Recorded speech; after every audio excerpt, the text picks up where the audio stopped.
Bonjour Nicolas. Bonjour Bertrand. On est ici à Smart Data for Customer Intelligence. Ça, c'est le nom de l'incubateur qui est né il n'y a pas si longtemps que ça, il y a quelques semaines, mois à peine. Exactement, l'incubateur porté avec AXA Global Direct. C'est un concept qu'on a lancé il y a quelques temps maintenant. L'idée est de pouvoir accompagner des startups dans leur développement avec des grands groupes.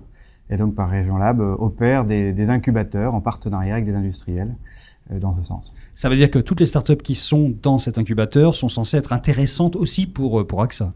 Ah oui, c'est ça l'idée. Et on a d'ailleurs construit le programme comme ça en sélectionnant des startups qui apportent de la valeur ajoutée au métier d'AXA. Et l'idée du programme, c'est justement réussir à cette collaboration. À terme, pour nous, notre objectif, c'est qu'il y ait un effet d'échelle et que la startup puisse grandir grâce aux grands groupes, à l'échelle internationale par exemple. C'est un des gros enjeux aujourd'hui parmi les startups qu'on accompagne. Il y a 9 startups dès le départ. Sur le programme AXA Global Direct, il y a 9 startups, ouais. Open Data Soft, c'est une solution française, c'est une plateforme logicielle qui permet très simplement de publier, partager ses données et de les croiser avec les données disponibles en Open Data. Tout ça pour développer des services innovants et rendre ces données intelligibles pour le plus grand nombre. Fanvoice, c'est une plateforme de co-création Big Data. Elle permet de rassembler une marque et ses clients autour de brainstorming géants sur Internet pour améliorer des produits ou en inventer des nouveaux.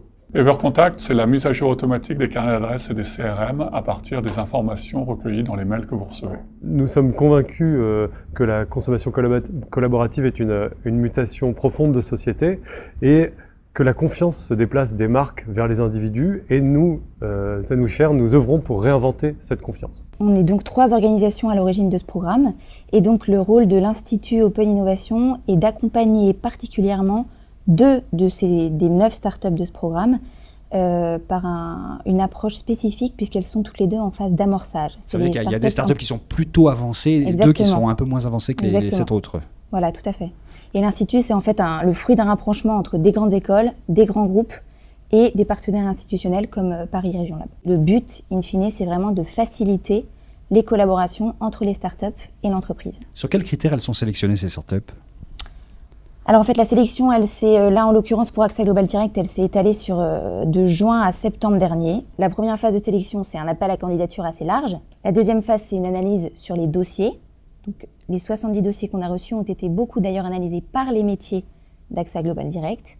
Et en troisième phase, on a eu cette phase particulière pour ce programme où on a rencontré 25 des startups pour les challenger sur les collaborations concrètes qui pourraient naître au sein de ce programme. AXA Global Direct est en fait quelque part la start-up dans le grand groupe AXA. Une grosse start-up alors. Une grosse start-up, mais une start-up pourquoi ? Parce que AXA Global Direct en fait est l'agglomération des 9 entités d'AXA qui vendent de l'assurance en ligne dans le monde. Sur les 1300 personnes, on est finalement environ 150 cadres avec qui les startups ici sont en relation.